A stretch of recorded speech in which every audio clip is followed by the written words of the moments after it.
I had a purpose before everybody had an opinion. The 0-2 pitch, swing and a miss, struck him out. You want Philly?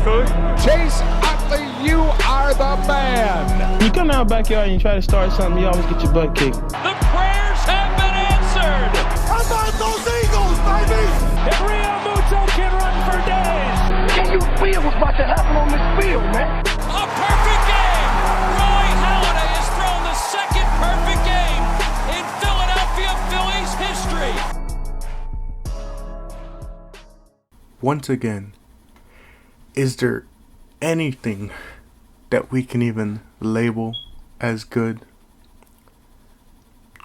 Back with another episode of Philly Talk. Obviously, just a disappointing loss yesterday. Absolutely baffling loss yesterday. But I knew it, man. We just can never pull it off against Seattle. You know, we were close to having it, but then they decided that they didn't want to, you know.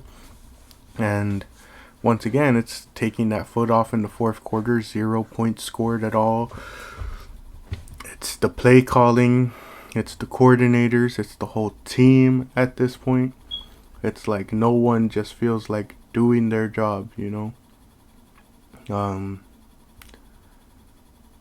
Goddard, Brown, and Smith had decent games. 30, 56, and 50 yards respectively for each of those three. DeAndre Swift got a decent amount of carries, 18 for 74. Kenneth Gainwell had 21 on 6 attempts. Jalen Hurts was looking, pretty good rushing wise. He had 82 yards with 2 touchdowns. Passing wise, just has been terrible this year. Only 143 yards and 2 interceptions. And you wouldn't be mad at 143 yards if they won the game. Just look at Josh Allen. He didn't even throw for 100 yards, and no one batted an eye because they got the win. Defense, Jalen Carter and Fletcher Cox both got a sack each. But that was all the pressure they got compared to Seattle's 5 sacks on the day.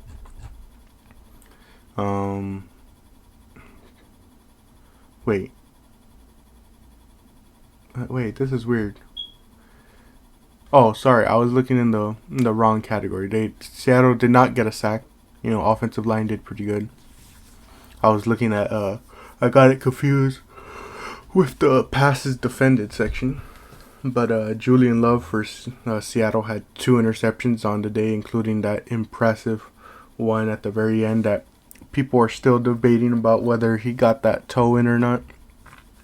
Who knows? But in my opinion, none of that should even matter, because why are you throwing it on that play?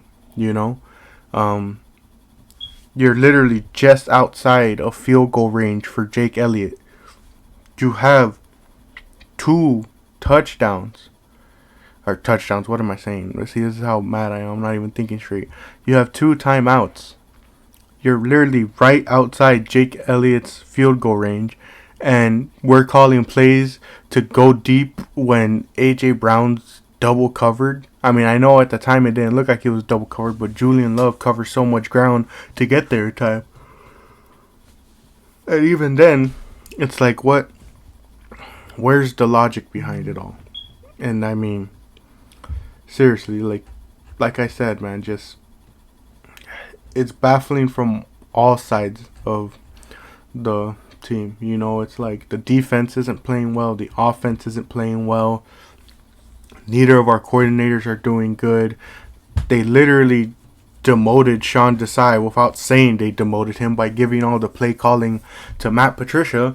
And for the first half, Matt Patricia was looking good calling the plays when he only let Seattle get 3 points, and then he lets them get 17 in the next half, 10 of which came in the fourth quarter. And it's just like,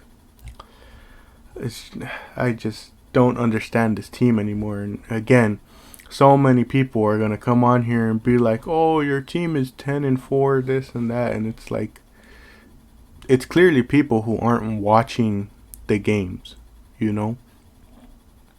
Like, if you were watching these games, you would understand why people have so much, or not why people, why Philly fans have so much frustration with this team.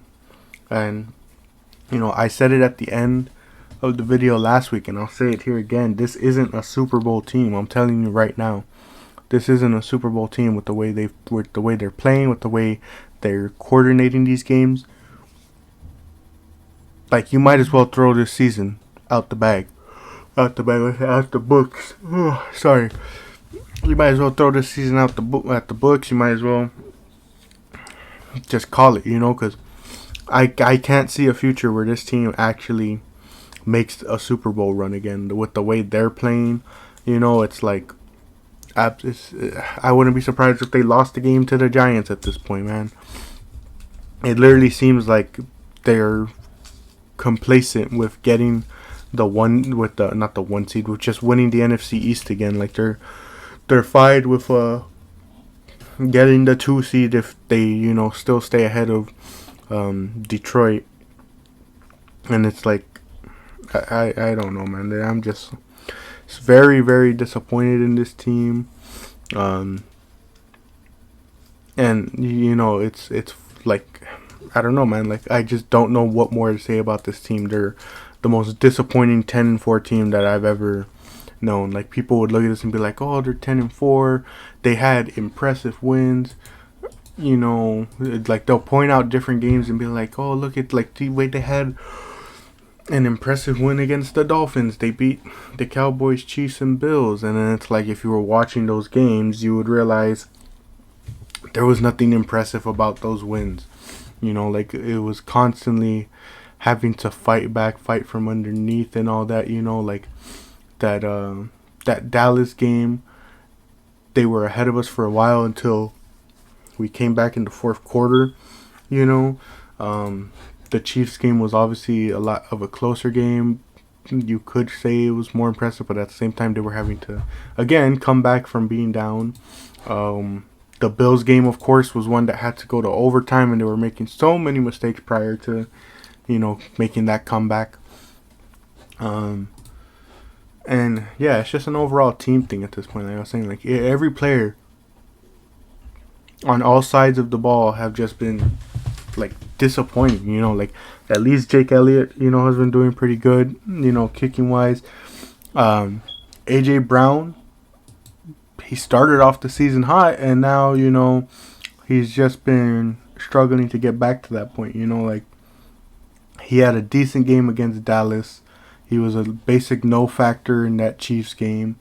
Kind of a poor game in Buffalo, even with it going to overtime. He had a ton of yards in the San Francisco game, but we got blown out. What does it matter? Same thing with the Dallas game. And then this game, like I said, he only has 56 yards on 5 catches. Was targeted 10 times. Not that great.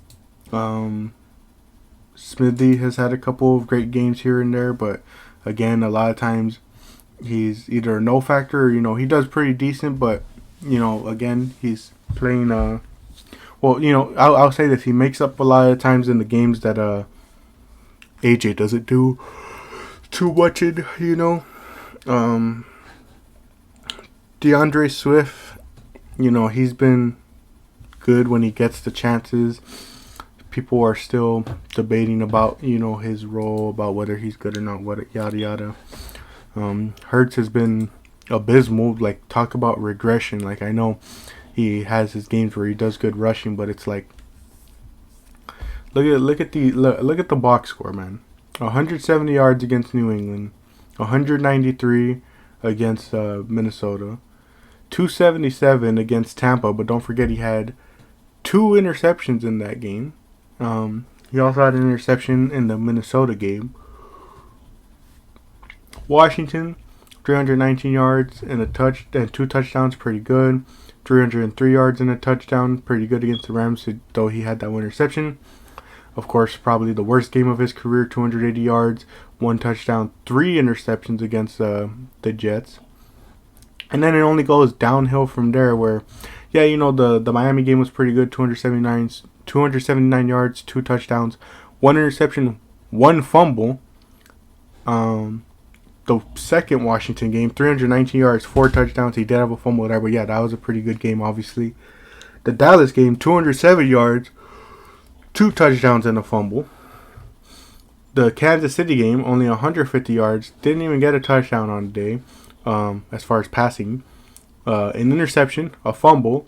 You're noticing a pattern, because up until this Seattle game, he's had a fumble in the past, 7 games?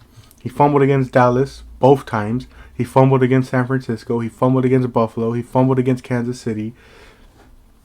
He threw an interception in the Buffalo game. He threw 2 yesterday. It's not been great. It's not been great. The regression is obviously there. And he just... I don't know what it is, man. I simply just don't know what it is with Jalen Hurts. I obviously think it's a play calling thing, but also it's like you can't blame the play calling on the actual play, when he's struggling to get the ball out, There's so many times where he's starting to look like Carson Wentz out there, where it's like he won't throw the ball away when throwing the ball away would be best. Like I've seen so many plays, especially in that Seattle game yesterday, where he just wouldn't throw the ball away. Like there was one where it literally could have been picked off if he had thrown it with a bit more force. It would have been right there where the defender was, and it was that's a ball you throw away. You don't try and force a play there. And then of course, I've been saying all the time, the coaching. It's Brian Johnson, it's Sean Desai, it's Nick Sirianni, it's Matt Patricia, it's whoever you want to blame. It's all of them at this point, man.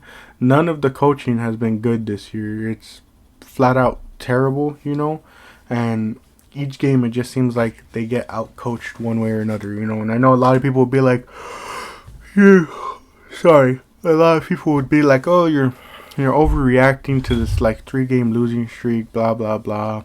The 49ers lost 3 games, and now look at them, blah. The 49ers lost 3 games earlier in the season. We're losing 3 games down the stretch where we're supposed to be trying to secure the 1 seed and secure the NFC East title, and yet we're blowing games like this, It's just absolutely baffling. I'm very disappointed with this team, and it's I don't know.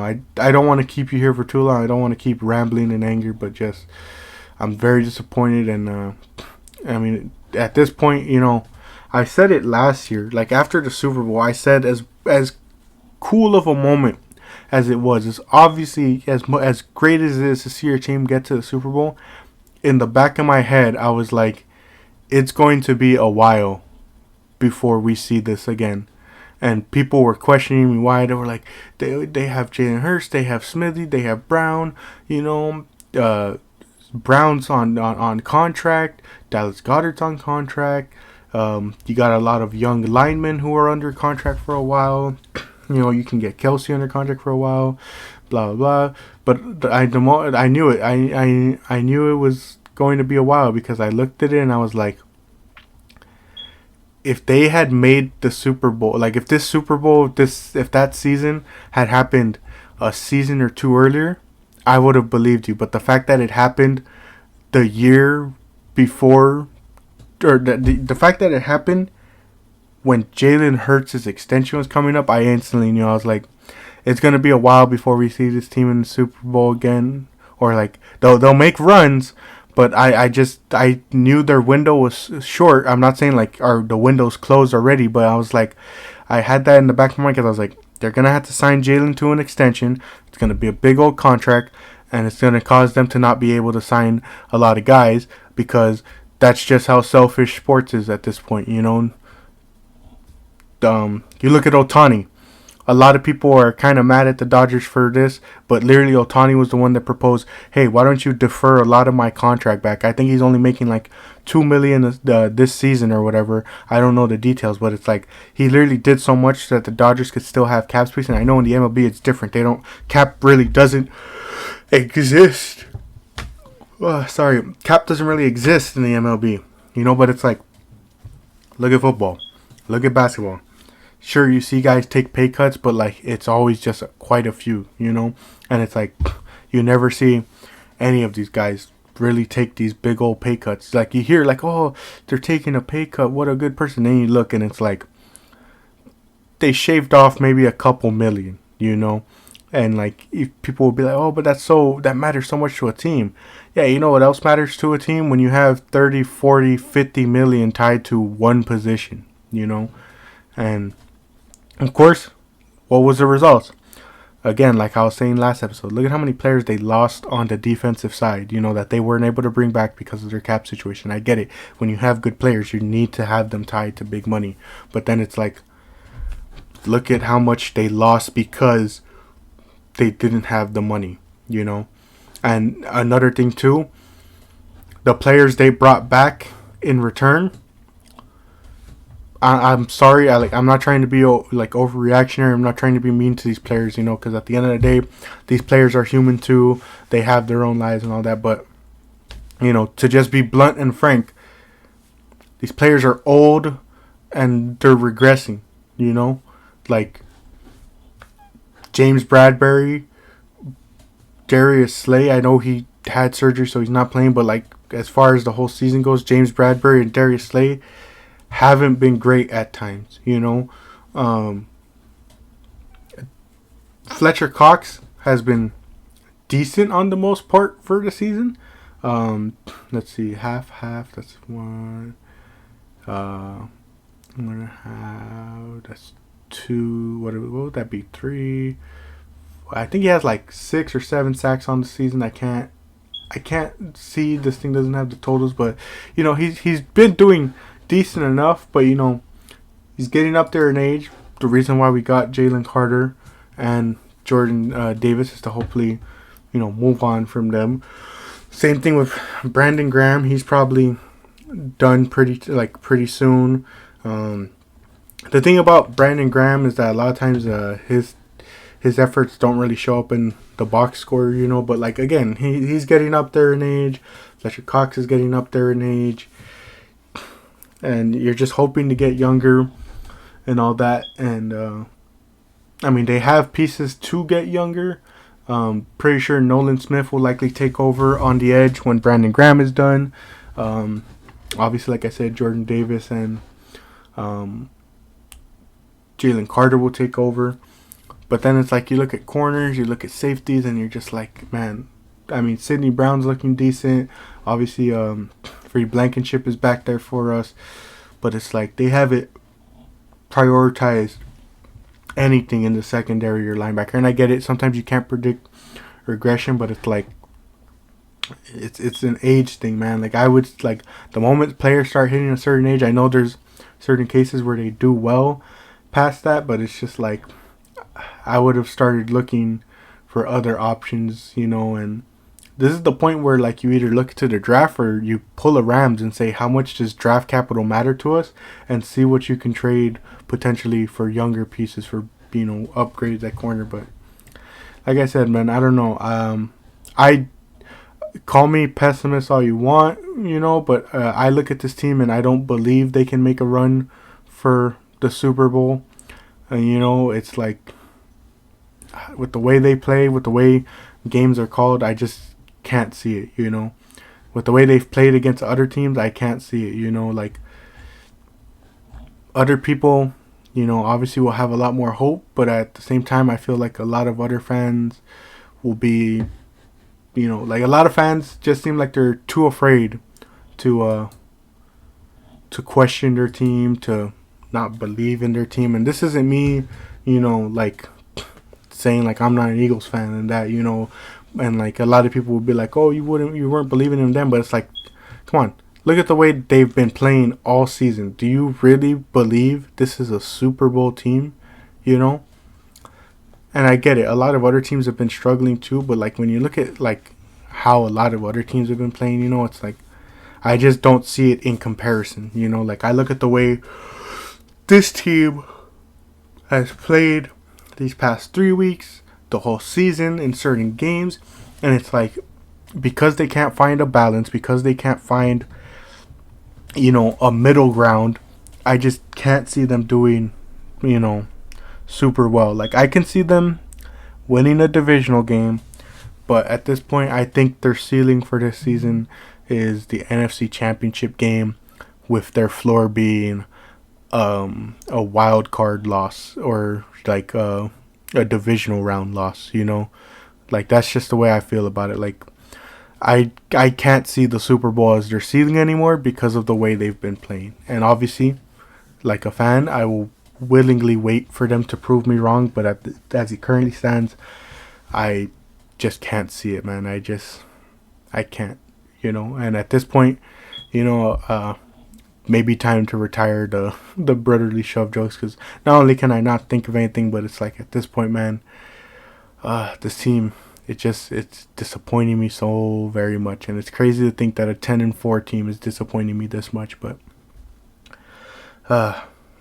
it's crazy that this is making me miss the Phillies so much when the Phillies caused me equally as much pain throughout the season and especially in the postseason. But it is what it is, man. I openly, with open arms, welcome them to prove me wrong. Please, Philly, prove me wrong when it comes to the postseason.